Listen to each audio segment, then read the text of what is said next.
सुप्रभात बच्चों। कक्षा 5वीं विषय हिंदी उप विषय पाठ 4 शब्द भंडार पुस्तक का नाम नई गुलमोहर हिंदी व्याकरण व्याख्यान 2। व्याख्यान 2 में आज हम वाक्यांशों के लिए एक शब्द का अध्ययन करेंगे तथा अनेकार्थी शब्द का। कल व्याख्यान 1 में हमने पर्यायवाची शब्द तथा विलोम शब्दों का अध्ययन किया था। भाषा को संक्षिप्त, सुगठित एवं प्रभावशाली बनाने के लिए प्राय कुछ वाक्यांशों के स्थान पर एक शब्द का प्रयोग किया जाता है, जैसे जो बच्चों को पढ़ाती है या अध्यापन का कार्य करती है वह क्या कहलाती है? अध्यापिका। जहाँ हम बहुत सारे शब्दों का प्रयोग करते हैं उसकी जगह हम क्या बोल देते हैं? अध्यापिका। जैसे ऊपर दिया हुआ है कि कुछ वाक्यांशों के स्थान पर केवल एक शब्द का प्रयोग किया जाता है। भाषा में कुछ ऐसे उपसर्ग तथा प्रत्यय होते हैं जिनके प्रयोग से हम अपनी बात को संक्षेप में कह सकते हैं। आगे अब इसके उदाहरण देखते हैं हम। क वाला। वाला प्रत्यय है। ये कब लगता है? ये मूल शब्द के पीछे लगता है और मूल शब्द के पीछे लगकर यह उसके अर्थ में परिवर्तन ला देता है। तो वाला प्रत्यय ऐसा प्रत्यय है जिसके प्रयोग से अनेक वाक्यांशों को एक शब्द में बदला जा सकता है। जैसे जो दूध बेचता है, दूध वाला, यहाँ पर हमने वाला लिखा है। दूसरा है जो फूल बेचती है, फूल वाली। जिस आदमी ने टोपी पहनी है, टोपी वाला। तो आपने देखा यहाँ पर हमने वाला प्रत्यय का प्रयोग किया है। ख उपसर्ग तथा प्रत्यय लगाकर भी वाक्यांशों के लिए शब्द बनाए जाते हैं। जैसे पहला है दर्शन करने योग्य, तो हमने क्या लिखा इसके सामने? दर्शनीय। तो यहाँ पर ईय प्रत्यय हमने लगाया है। प्रत्यय कब आते हैं? मूल शब्द के पीछे। दर्शन जमा ईय, दर्शनीय, देखने योग्य। जो कभी न मरे, अमर। अब यहाँ पर मर शब्द था मूल शब्द, इससे पहले हमने अ उपसर्ग जोड़ दिया तो ये क्या बन गया? अमर। तीसरा है सप्ताह में एक बार होने वाला, तो ये क्या बना हमारा वाक्यांश के लिए एक शब्द? साप्ताहिक। सप्ताह जमा में इक, तो हमने यहाँ पर इक प्रत्यय लगा दिया तो हमारा क्या बन गया शब्द? साप्ताहिक। अगला है कार। कार प्रत्यय का प्रयोग करने वाला, लिखने वाला तथा बनाने वाला आदि के अर्थ में भी होता है। जैसे जो चित्र बनाता है, चित्रकार। यहाँ पर बनाने वाले के बारे में बताया है, चित्रकार। जो नाटक लिखता है, नाटककार। जो कहानियां लिखता है, कहानीकार। तो आपने देखा हमने कार शब्द का यहाँ पर प्रयोग किया है। कार प्रत्यय है। अब हम इस पाठ में आए हुए अन्य वाक्यांश और एक शब्दों के बारे में अध्ययन करेंगे। नीचे लिखा हुआ, निम्न लिखित। कई बार आप अपने प्रश्न में भी देखते हो, जब आपकी परीक्षा होती है तो वहां पर भी लिखा होता है नीचे दिए हुए या नीचे लिखा हुआ, तो उसको इतना बड़ा ना कहकर हम क्या कह देते हैं? निम्नलिखित। अगला है जानने की इच्छा रखने वाला, क्या है? जिज्ञासु। पुराने विचारों में विश्वास, ये वी आदर्श और व आस, विश्वास लिखा हुआ है। रखने वाला क्या होता है? रूढ़िवादी। जो कभी न मरे, वो क्या होता है? अमर। जो कठिनाई से मिले, दुर्लभ। वायु में उड़ने वाला यान, आपने देखा होगा क्या बोलते हैं उसको? वायुयान, जिसको हम हवाई जहाज भी बोल देते हैं। जो दिखाई ना दे, अदृश्य। ये द है, द पे री ऋषि वाली री की मात्रा है और आधा शे और ये क्या बन गया? अदृश्य। जो पक्षियों को पकड़ता है, क्या है? बहेलिया। पक्षियों को पकड़ने वाले को क्या कहते हैं? बहेलिया। जिसके 4 पैर हों, चौपाया। क्या कहते हैं उसे? हाँ, चौपाया। अगला है जो अपनी ओर खींचे, इसका है आकर्षक। जो अपनी ओर खींचे, आकर्षक। जो मछली पकड़ने का कार्य करता है, मछुआरा। क्या बोलते हैं उसे हम? मछुआरा। जिसके हृदय में दया न हो, वो क्या है? निर्दयी। जिसके हृदय में दया ना हो, निर्दयी। जल में रहने वाला जीव, जलचर। जो खर्च कम करता हो, कम खर्चीला हो, उसको क्या कहते हैं हम? मितव्ययी। कम खर्च करने वाला मितव्ययी। जिस जानवर को पाला जाए, वो क्या कहलाता है? पालतू। जैसे हम अपने घरों में गाय, कुत्ता आदि पालते हैं तो उसे क्या कहते हैं हम? पालतू जानवर। तो जिस जानवर को पाला जाए वो क्या कहलाता है? पालतू। अगला है जो मांस खाता हो, मांसाहारी। जिस कार्य को करना कठिन हो, वो क्या है? दुष्कर। जिसके संतान न हो, इसका होता है निस्संतान।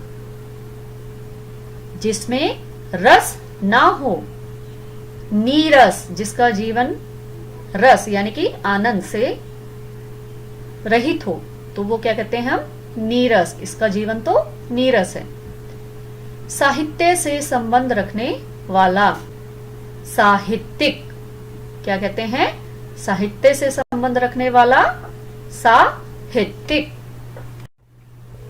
अगला है जो कड़वे वचन बोलता हो, कटु भाषी। कड़वे वचन बोलने वाले को हम बोलते हैं कटु भाषी। जो मीठे वचन बोलता हो, मृदु भाषी। जैसे कोयल है, वो मीठी आवाज आती है उसकी, तो हम उसको क्या बोलेंगे? मृदु भाषी। जो दूर की सोचे, दूरदर्शी। जिसका कोई अंत न हो, अनंत। जमीन पर चलने वाला, थलचर। अगला है जो नष्ट होने वाला हो, नश्वर। ये बच्चों न, आधा शय, व और रे लिखा हुआ है। नश्वर। वर्ष में एक बार होने वाला वार्षिक। जिसमें स्वार्थ की भावना हो, जो केवल अपने बारे में ही सोचता हो, उसे कहते हैं स्वार्थी। जिससे कोई परिचित न हो, जिसको कोई जानता न हो, तो उसे क्या कहेंगे? अपरिचित। जो ईश्वर, ये ई आधा श व र, ईश्वर लिखा है। जो ईश्वर को नहीं मानता है, जो भगवान में विश्वास ना रखे, जो ईश्वर को न माने, उसे कहते हैं नास्तिक। जो ईश्वर को मानता है वह क्या कहलाता है? आस्तिक। जो कम खाता हो, अल्पाहारी। जो साग सब्जी खाता हो, शाकाहारी। आदर देने योग्य, आदरणीय। बच्चों आपने देखा होगा जब आप पत्र लिखते हो अपने सगे संबंधियों को, अपने चाचा जी को, मामा जी को, पिताजी को, तो हम वहां पर क्या लिखते हैं? आदरणीय दादाजी, आदरणीय पिताजी।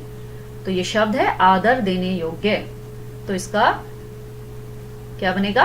आदरणीय। जिसके माता पिता न हो, अनाथ। गांव में रहने वाला, ग्रामीण। इसी तरह अगर हो शहर में रहने वाला तो उसका है शहरी। पढ़ने वाला, पाठक।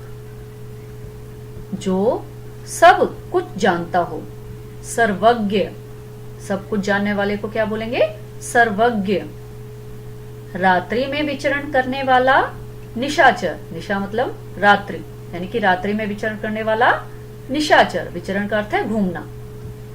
आकाश में विचरण करने वाला नभचर, रात्रि में विचरण करने वाला निशाचर, आकाश में विचरण करने वाला नभचर, जल में विचरण करने वाला जलचर और जमीन पर विचरण करने वाला थलचर।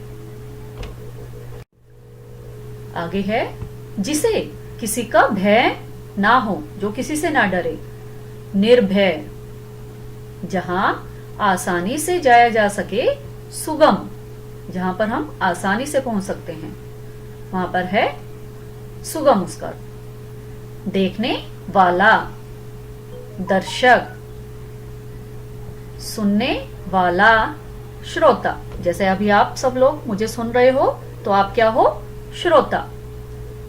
काम से जी चुराने वाला, कामचोर, कई बार हम कह देते ना ये काम नहीं कर रहा है, ये तो काम से जी चुरा रहा है, कामचोर है, तो काम से जी चुराने वाला कामचोर। अगला है जो श्रम करता हो, उसे हम क्या कहते हैं, श्रमिक, श्रम का अर्थ है मेहनत करने वाला। जो पढ़ना लिखना जानता हो, साक्षर। जो गुप्त बातों का पता लगाता हो, गुप्त यानी कि छुपी हुई।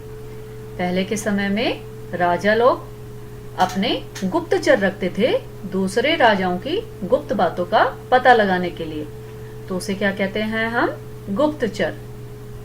जो किसी काम में निपुण हो, बहुत अच्छे से उस काम को कर सकता हो, तो उसे कहते हैं कार्यकुशल या प्रवीण। जिसके आने की तिथि निश्चित न हो, अतिथि, मेहमान है कभी भी आ जाते हैं, उनके आने की कोई तिथि निश्चित नहीं होती, तो वो क्या कहलाते हैं, अतिथि। अगला है विद्या की चाह रखने वाला, क्या कहलाता है, विद्यार्थी। विद्या की चाह रखने वाला विद्यार्थी। बच्चों, अब आपको वाक्यांशों के लिए एक शब्द समझ में आ गए होंगे, तो इनको आपने बार बार पुनः पुनः बोल बोल कर इनको याद करना है और लिख कर इनका अभ्यास भी कर सकते हैं आप अपनी रफ नोटबुक में। अब आते हैं अनेकार्थी शब्द। पहले हमने क्या पढ़े, वाक्यांशों के लिए एक शब्द, अब हम पढ़ेंगे अनेकार्थी शब्द। बच्चों, नीचे दिए गए शब्दों को पढ़िए। अब यहाँ पर कुछ शब्द दिए गए हैं, उनको हम पढ़ते हैं। जैसे पहला है रस तथा अंक शब्द के अलग अलग संदर्भों में प्रयोग होने वाले अलग अलग अर्थ देते हैं, यानी कि रस शब्दों को हम अलग अलग अर्थ में प्रयोग करते हैं, इसी तरह अंक को भी। अब हम आगे इसका उदाहरण पढ़ते हैं। जैसे अनार का रस स्वादिष्ट है, यहाँ पर रस शब्द का प्रयोग किया गया है, लेकिन यहाँ पर इसका क्या बताया गया है कि यहाँ रस शब्द फलों के रस के लिए, ये रस शब्द है तो ये किसके लिए आया है, फलों के रस के लिए आया है, क्योंकि अनार फल है। तो इसी तरह यहाँ पर दूसरा उदाहरण दे रखा है इसका, दर्शक संगीत का रस ले रहे हैं। दर्शक मतलब जो देखने वाले हैं, वो संगीत सुन रहे हैं, रस ले रहे हैं, उसका आनंद ले रहे हैं। तो यहाँ रस शब्द का अर्थ आनंद है। तो आपने देखा शब्द एक है रस, और लेकिन यहाँ पर उसका अर्थ अलग है। एक तो हो गया फलों का रस, दूसरा हो गया आनंद। आगे देखते हैं अब हम। जैसे अगला है माँ ने बच्चे को अंक में उठा लिया है। तो यहाँ पर जो अंक है शब्द है वो गोद के लिए प्रयुक्त हुआ है कि माँ ने बच्चे को अंक यानी कि गोद में उठा लिया है। इसी तरह अगला है मुझे परीक्षा में कम अंक मिले हैं।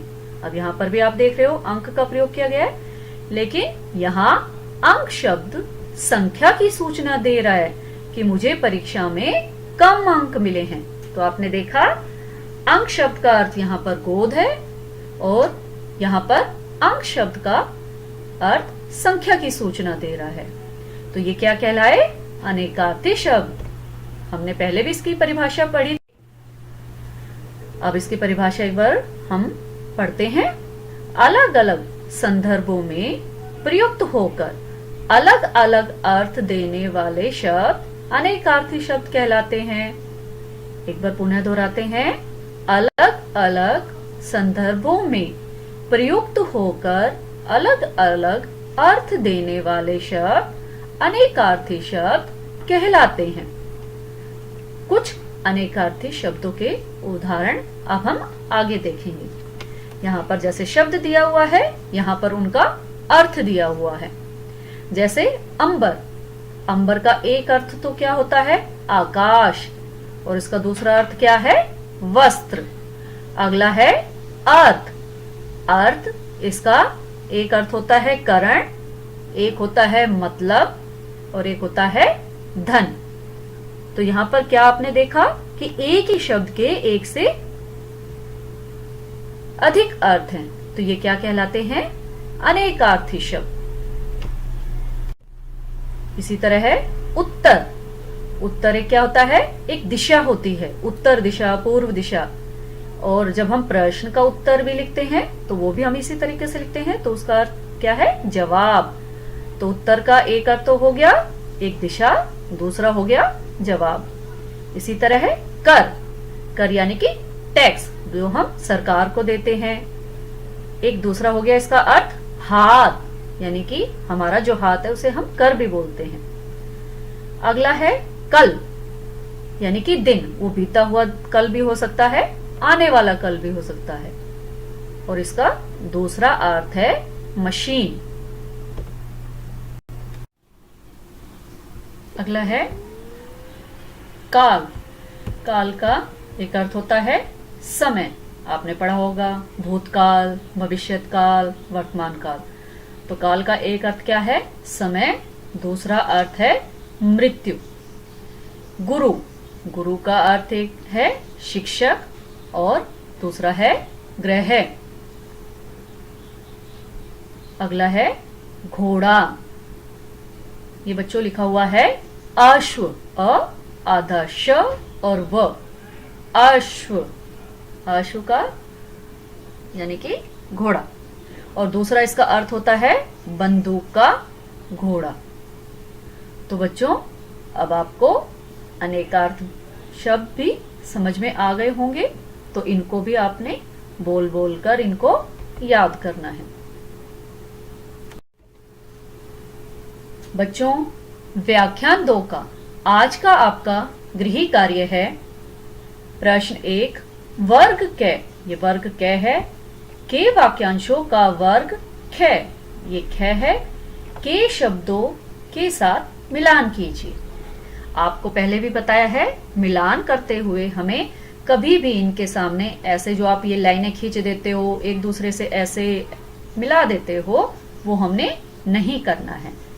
इसका सही उत्तर हम किस तरीके से लिख सकते हैं ताकि हमारी पुस्तक भी साफ रहे और नोटबुक भी हमारी साफ दिखे। तो यहाँ पर इसके सामने अगर इसे जिससे भी मिलता हो उसके सामने हम क ख ग लिखेंगे। जैसे ये मैंने यहाँ पर लिखा हुआ है क। अगर इसका जो भी उत्तर आपको जिनमें से सही लगता है, जिससे मिलान करना है, उसके सामने क लिख देना। ठीक है। जो कम खाता हो, जल में रहने वाला, जो कड़वे वचन बोलता हो, जो श्रम करता हो, तो आपने इनके सामने इनके क ख ग घ लिख देने हैं। प्रश्न 2, प्रश्न 2 है निम्नलिखित शब्दों के लिए उपयुक्त वाक्यांश लिखिए। यहाँ इनके लिए क्या वाक्यांश आएगा आपने पहले भी पढ़ा है अभी, तो इसके लिए लिखना है आपको शाकाहारी, साप्ताहिक, अतिथि, इनके सामने हमें वाक्यांश लिखने हैं। प्रश्न 3, नीचे दिए गए शब्दों के 2 भिन्न भिन्न अर्थ लिखिए। आपने अनेकार्थक शब्द पढ़े हैं, तो यहाँ पर आपने तीर, काल, हाथ, यहाँ पर इनके 2 भिन्न अर्थ लिखने हैं। आपका कार्य साफ व सुंदर लेख में होना चाहिए। प्रश्न 4 है, प्रत्येक अनेकार्थी जोड़े के लिए उपयुक्त शब्द चुनकर रिक्त स्थानों में भरिए। अब यहाँ पर क, ख, ग और घ दिए गए हैं। इनके सामने इनमें से चुनकर शब्द आपने यहाँ आगे इनके सामने लिखना है।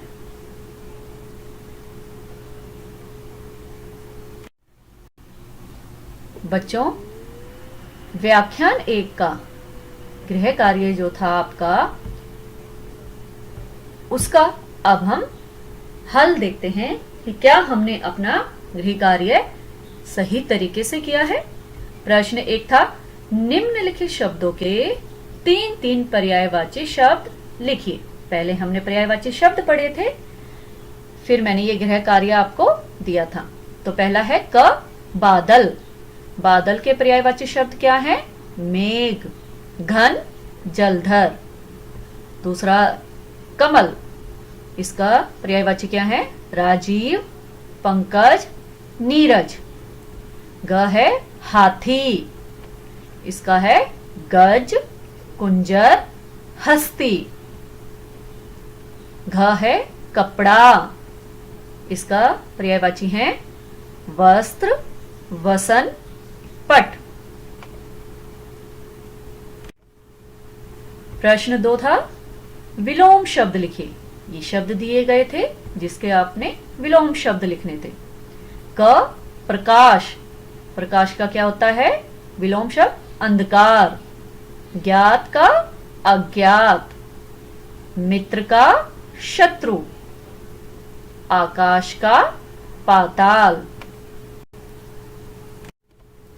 प्रश्न 3, कोष्टक में, ये जो आप कोष्टक देख रहे हो जिसको हम ब्रैकेट भी बोल देते हैं, ये कोष्टक में दिए गए शब्दों के उचित विलोम से रिक्त स्थान भरिए। यहां पर मैंने ये खाली स्थान दिए थे, आपको जगह छोड़ दी थी, तो यहां आपने इनके विलोम शब्द लिखने थे।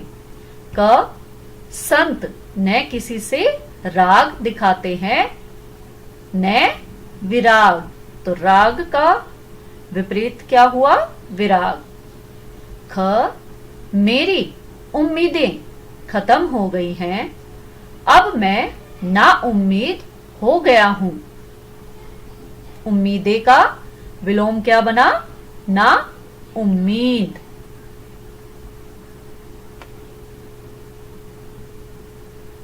आशा है आपने यह सब कार्य अपना साफ व सुंदर लेख में किया होगा।